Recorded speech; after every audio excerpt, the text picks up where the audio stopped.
Hey folks, I'm Glenn. I'm Maureen. Welcome back. Today we are answering viewers' questions from the comments from videos about buying land and finding your dream property. That's right, we're answering your questions right here on Cabin Life.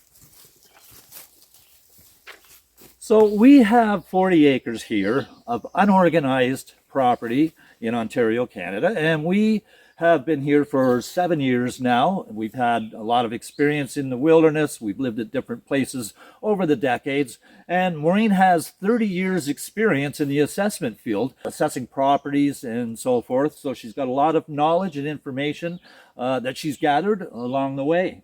So today we're jumping into the viewers' questions that have been on the comments, and a popular one that comes up fairly often is about mineral and timber rights. It's an interesting question because different areas in Ontario have different rules and regulations. For the first question here, thanks for making great videos. You're welcome. After you buy land, paper shows mineral and trees reserved to the Crown. What's the meaning for that? And next question. You own land, but trees belong to the Crown land. That means you can't cut any tree. If I want to put a cabin, need to cut a few small trees. Do we need permission before cutting any trees? Thanks for helping us out. And finally, we live in southwestern Ontario. There is a restriction to clearing the land. We have to get permission from the county to remove any living trees on our 25 acres. Well, that just shows you there's a range of things that happen, and it does vary from place to place. Now, as far as unorganized townships, you would go to the Crown. Now, in all properties in the province, when they were first patented, they did put reserves for minerals and trees. But in the last couple of years, the Crown has changed that, and they're now allowing people to have those restrictions moved from their land. We'll put the links down below on how to apply for that. So the mineral rights and timber rights are able to be released if you ask for that. That's something they don't advertise. No, they don't advertise it. You just have to be able to find it online. Now, the other question regarding getting permission from the county to remove trees. In organized townships, a lot of the townships and municipalities have put in bylaws restricting the removal of trees because they want to prevent clear cutting that's happened in the past. And there are areas that I've heard of that you can't even remove one single tree on your own property without permission from the municipality. Got a question? Post it in the comments. Here's your question regarding unorganized lands. Is it possible to get permission to build a road to a landlocked parcel of land, and is it worth the low prices? First of all, you can get permission. If it's Crown land, you would have to go through processes with the Crown land. And the link is down below. It's the Public Lands Act that you would go through. And if it's private land, then you would need to get permission for a right-of-way from the owner of the land. And is it worth the cost?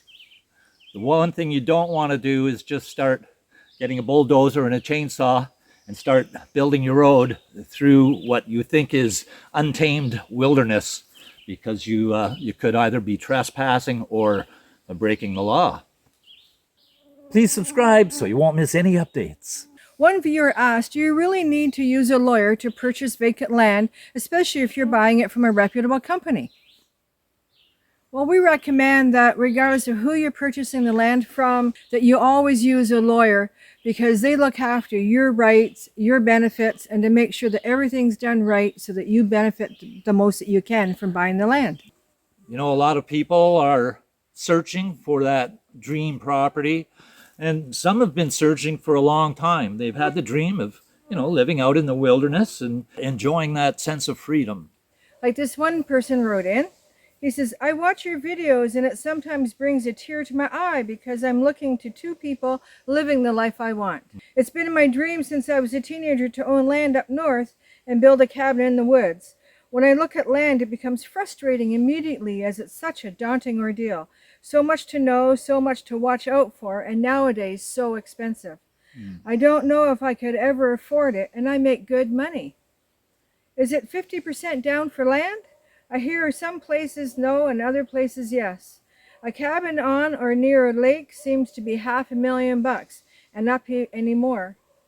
I just can't see the path from the big city to the cabin in the woods I long to be.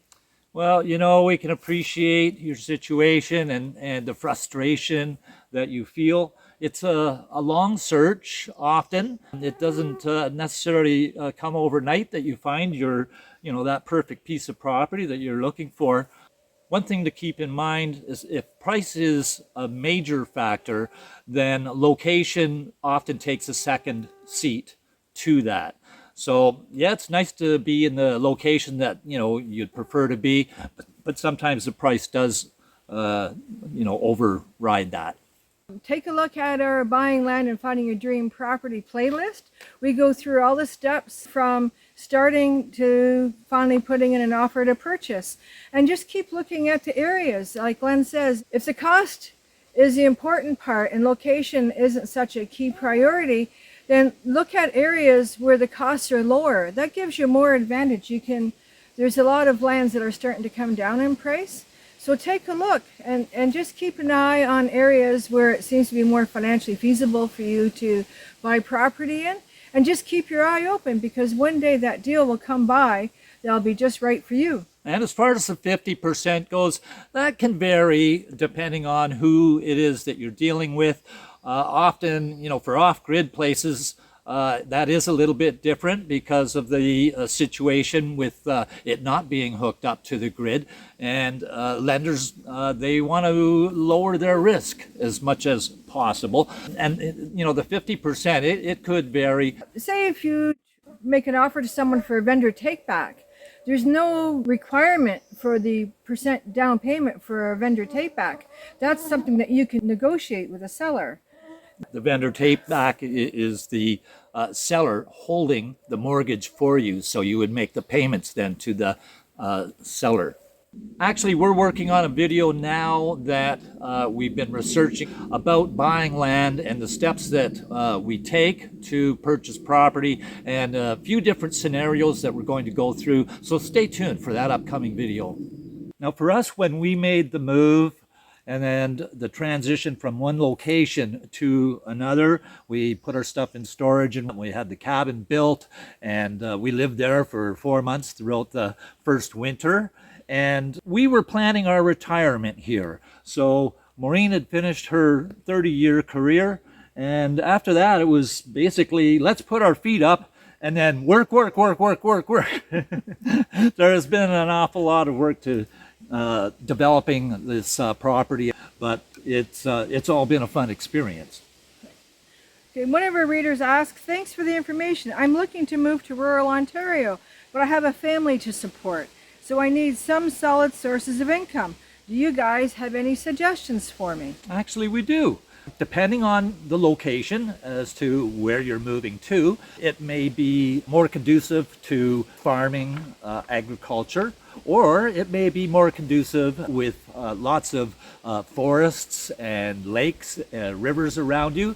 There's all kinds of opportunities that present themselves naturally. For instance, with the number of trees that could be on your property, you could process firewood.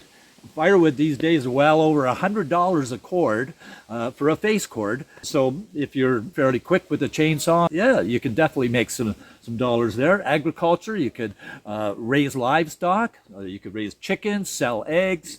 There's maple syrup season. What else, Maureen? Well, there's lots of small businesses that are always looking for people to help them out and work with them and utilize the expertise of people who are moving to the rural areas. So take a look at the local listings, go to the Chamber of Commerce, even the municipal offices. Introduce yourself. These are my skills. And you may get some more inroads by talking to local people who know other people who are looking for someone to help them out. So applying your skills to the new area and being of service to the community that way could be a very important aspect to the move. So we have a whole playlist of buying land videos that touch on different aspects of buying land. So please check it out. And the link is in the description. How many properties did you look at before buying the one you have now? Oh, it must have been way more than 15 or 20, I think, eh? We did a lot of driving around and checking places and checking maps and checking listings. But when it came down to it, yeah, about 15 or 20 properties are the ones that we actually put our foot on the ground. Over the course of about 8 years, I think it was. So before Maureen's retirement had started, we'd already been looking for this property for several years. This was in response to the video we did on no permits required. Really? In that video, we basically talked about how on some unorganized townships, there were no permits required for building, but there were permits for septic and for well. And this viewer wrote in and wanted to respond to that. You still are subjected to building code. Yes, we are. And inspections. No. No township will let you build and live in unsafe structures. Well, that's true. Anywhere where there are building inspectors, they will inspect the home, the buildings, whatever you're doing, to make sure it's safe and according to code. But in unorganized townships, yes, we do have to follow the building code, but there are no inspectors to come by and make sure it's done correctly. That's the responsibility of the property owner and the builder. However, there were 2 permits that we were definitely required to have when we moved on to the property. For our home, we needed a septic system installed and approved and inspected, and we needed our hydro to be done by a licensed electrician, and that was also inspected and approved by the ESA, the Electrical Safety Association. And if you plan on living off-grid and you don't intend on having a septic system installed for approval, and you don't intend on having any hydroelectric power installed, then again, you don't need any permit for your septic or for your electrical. Well, that's it for viewers' questions for this installment. Stay tuned for more, and we'll see you next time right here on Cabin Life. I'm Glenn. I'm Maureen. Over and out. Take care.